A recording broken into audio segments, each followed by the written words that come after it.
చేయాలా? రాజకీయ నాయకులు అందరూ అరెస్ట్ చేయాలా? ఖచ్చితంగా శిక్ష అందరికి సమానంగా ఉండాలి కదా. అంటే మీరేమో రాజకీయ పరంగా చర్చలకు రావచ్చు పోవచ్చు, వెళ్ళకూడదా? మీరు చెప్పకూడదా? ప్రభుత్వాలు కూడా సిగ్గు శరం ఉండాలి. ఎందుకంటే ఇంత పెద్ద ఇష్యూ అవుతుంది, ఓట్లకు మేము కావాలా? ఓట్ల లెక్కింపులో మిమ్మల్ని హిందూగా రాసుకుంటారు. ఇటువంటి ఇష్యూస్ వచ్చినప్పుడేమో క్రిస్టియన్స్ అంటారు. ఇంత దారుణం అంటే ఫస్ట్ మనం ప్రభుత్వాలను నిలదీయాలి, మన దగ్గరకు వచ్చే ఎమ్మెల్యేలు ఎంపీలను నిలదీయాలి. వర్ణ వ్యవస్థ 4 అయినప్పుడు దళితులమైన మనం ఎస్సీ ఎస్టీలు ఎక్కడున్నాం? ఈ వర్ణ వ్యవస్థలు లేనప్పుడు మనకెందుకు ఈ మతాన్ని మనకెందుకు రుద్దుతున్నారు? తప్పు కదా, మనం అడగాలి కదా ప్రశ్న. బ్రహ్మ తల నుండి బ్రాహ్మణులు పుట్టారు, భుజం నుండి క్షత్రియులు పుట్టారు, గుణం నుంచి వైశ్యులు పుట్టారు, పాదం నుంచి శూద్రులు పుట్టారు. ఎస్సీ ఎస్టీలు ఎక్కడున్నారు? అర్థం చేసుకోవాలి కదా. జై భీమ్. మరి పాస్టర్లందరూ కూడా, విశ్వాసులకు అందరికీ ప్రైజ్ ద లార్డ్. నా పేరు దేవతి శ్రీనివాస్. మరి నేను నిజామాబాద్ నుంచి వచ్చాను. మరి కుమార్ అన్న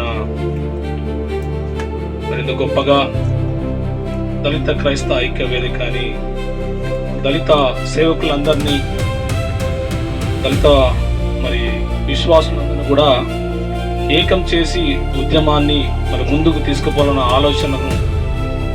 ఆలోచనకి నేను ధన్యవాదాలు తెలియజేసుకుంటున్నాను.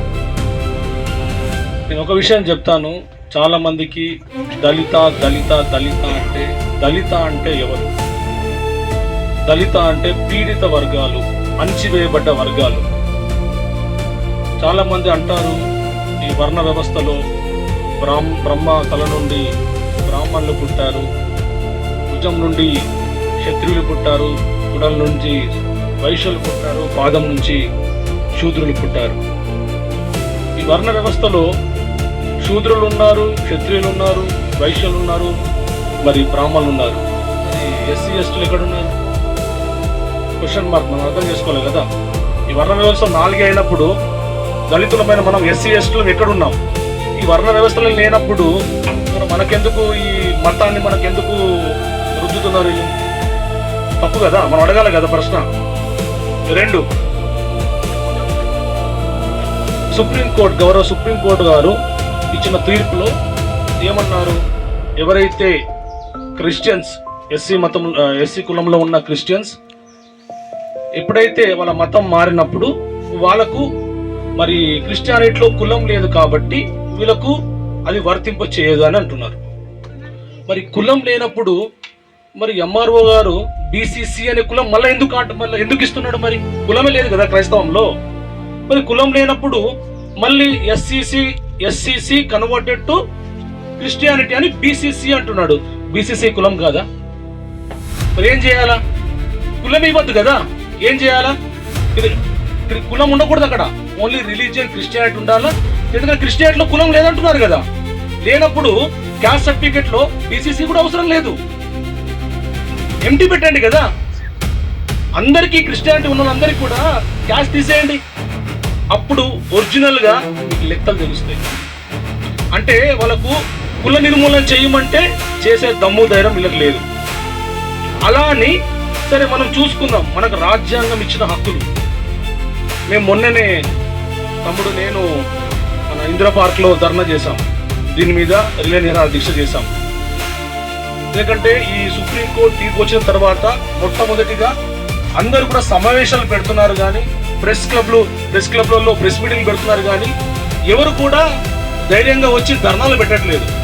సో మేము ఆల్ ఓవర్ ఇండియాలో ఫస్ట్ మేమే పెట్టినాం ధర్నా ఇందిరా పార్క్లో. చాలా మందికి భయం ఏంటంటే, అరే మరి కోర్టు ఇచ్చిన తీర్పుకు మనం వ్యతిరేకంగా మాట్లాడితే, ఆధారం లేకుండా మాట్లాడితే కంటెంప్ట్ ఆఫ్ కోర్టు కింద మనకు జైలు కానీ జరిమానా ఇస్తారేమో అంటున్నారు. మనం ఎందుకు కంటెంప్ట్ ఆఫ్ కోర్టు, మనం ఎందుకు సుప్రీంకోర్టు మనం నిందించట్లేదు కదా. మనకి ఇచ్చిన స్వాతంత్రం, మాట్లాడే స్వాతంత్రం మనకు ఉంది కదా. మన అభిప్రాయాలు, భిన్న అభిప్రాయాలు తెలియజేసుకోవచ్చు. కాబట్టి రాజ్యాంగంలో ఉన్న ఆర్టికల్ 14 మనకు సమానత్వం చెప్తుంది కదా, all are equal before the law అని. మరి దళితులమైన మనము ఎక్కడ ఈక్వల్గా ఉన్నాం? ఇక్కడ ఈక్వాలిటీ అంటే ఏంటి? ఓసీ క్రిస్టియన్గా మారితే ఓసీగా ఉంటాడు, బీసీ క్రిస్టియన్గా మారితే బీసీగా ఉంటాడు, ఎస్టీ క్రిస్టియన్గా మారితే ఎస్టీ ఉంటాడు. మరి ఎస్సీ క్రిస్టియన్గా మారితే బీసీసీగా ఎందుకు మారుతున్నాడు అంటే ఇక్కడ సమానత్వం ఉన్నదా? మరి ఆర్టికల్ 14 మనకి ఏడ వర్తింపజేస్తున్నది? All are equal before the law కదా. చట్టం ముందు అందరూ సమానం అయితే మరి ఈ చట్టం మనకి ఏడ ఉంది? ఇక్కడ లేదు. 2 ఆర్టికల్ 17 ఇప్పుడు మనకు కుల ప్రకారం కానీ మతపరంగా కానీ లింగ అంటే ఆడ మొగ కానీ లేకపోతే జన్మస్థలం బట్టి వివక్ష చూపకూడదు అంటున్నారు కదా. మరి మీరు చూపేది ఏంది అంటే గౌరవ సుప్రీంకోర్టు వారు ఏమంటారంటే ఎస్సీ క్రిస్టియన్ గా మారిన వాళ్ళకు ఎస్సీ హోదా ఉండదు, మీరు మళ్ళీ హిందూ రండి మీకు హోదా కల్పిస్తామంటే దాని అర్థం ఏంటి? వివక్షనే కదా. మరి ఆర్టికల్ ఏం చెప్తుంది? ఈ కులము మతము రంగు జన్మస్థలం బట్టి వివక్ష ఉండకూడదని చెప్తుంది కదా. మరి మీరు బ్లాక్ మెయిల్ అన్నట్లు కదా. వీళ్ళు ఉంటే మీకు ఇవ్వము, మళ్ళీ తిరిగి వస్తే ఇస్తామా? మరి ఎందుకు ఆర్టికల్ 25 మత స్వేచ్ఛ ఎందుకు ఇచ్చారు మనకు? ఆర్టికల్ 25 చెప్తుంది కదా మత స్వేచ్ఛ అని.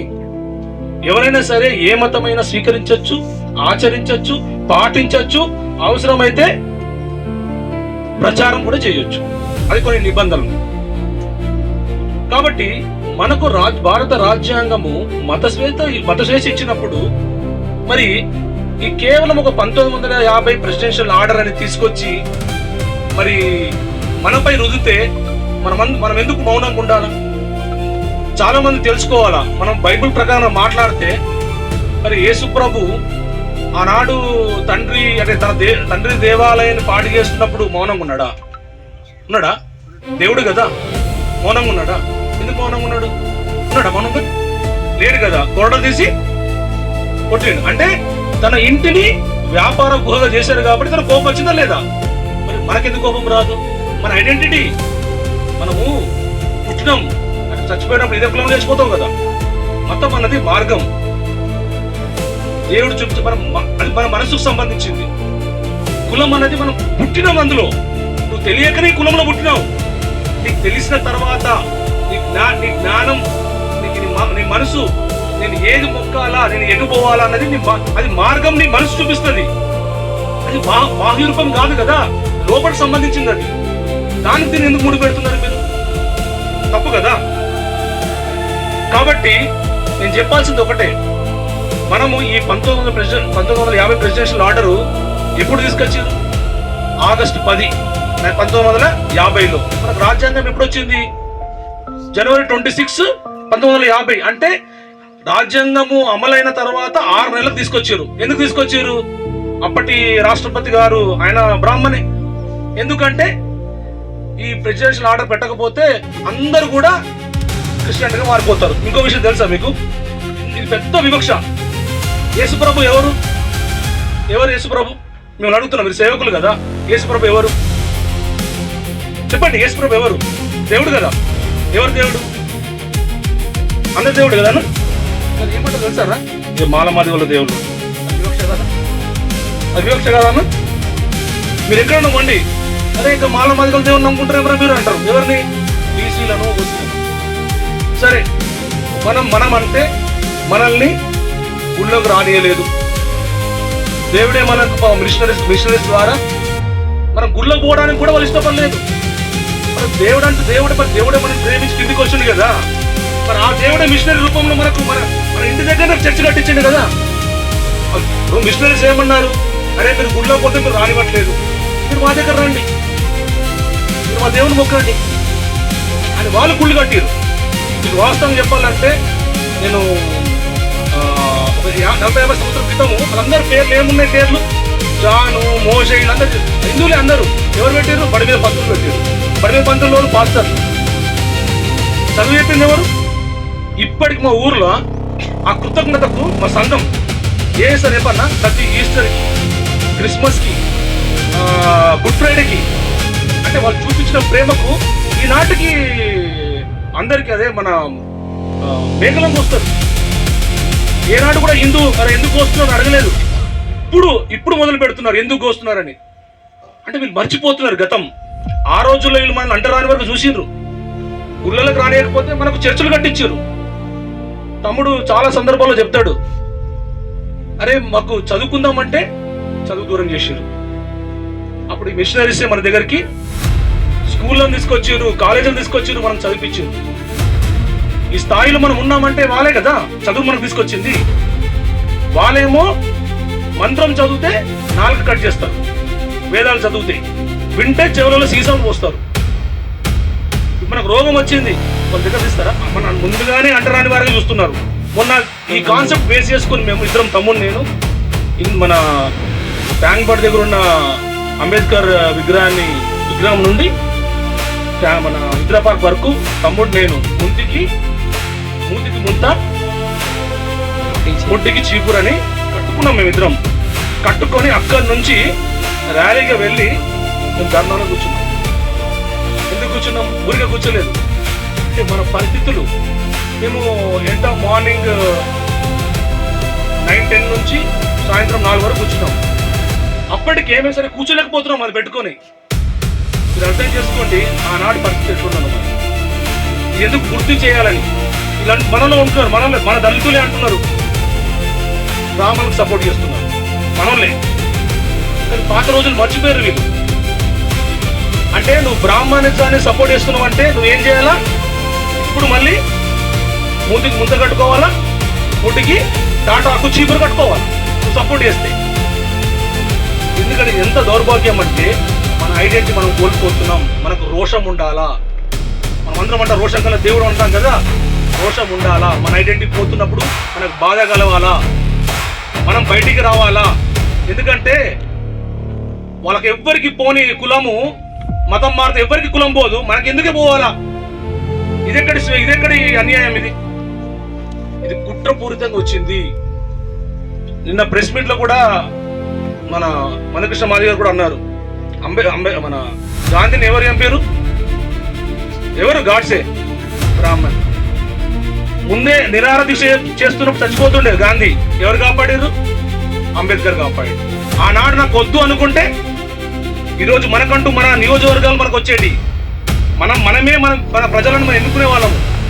అప్పుడు ఒకవేళ అంబేద్కర్ నో అంటే అప్పుడే గాంధీ చనిపోయేవారు. అంటే మనం అర్థం చేసుకుందాం ఎవరు ఎటువంటి వారన్నది. మనము మన శత్రువుతో మనం ఫైట్ చేస్తూ ఉన్నాం. కాబట్టి ఆ శత్రువుతో ఫైట్ చేసే ముందు మనలో ఉన్న శత్రువుతో మనం ఫైట్ చేయాలి. ఎట్లా ఫైట్ చేయాలి?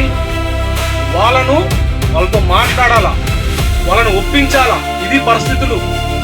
మనం ఏదైనా ఉన్న సమాజం అన్నా సరే, ఈ సమాజం అయినా సరే అందరూ ఏకం కావాలా. ఏకమై మనం పెద్ద ఉద్యమం చేయాలా. ఎందుకంటే ఇది చిన్న ఉద్యమం కాదు, ఇది పెద్దగా చేయాలా. ఎందుకంటే 1956లో సిక్కు సోదరులకు ఇచ్చారు కదా, 90లో బుద్ధిస్టులకు ఇచ్చారు కదా, ఎందుకు మాకు ఇవ్వండి? వాళ్ళకి ఇచ్చినప్పుడు సవరణ చేశారు కదా, బిల్లు సవరణ చేశారు కదా మీరు. ఇప్పుడు మాకు కూడా దళిత క్రైస్తవులకు ఇవ్వండి ఇప్పుడు 2026లో. ఇది మన ఎజెండా.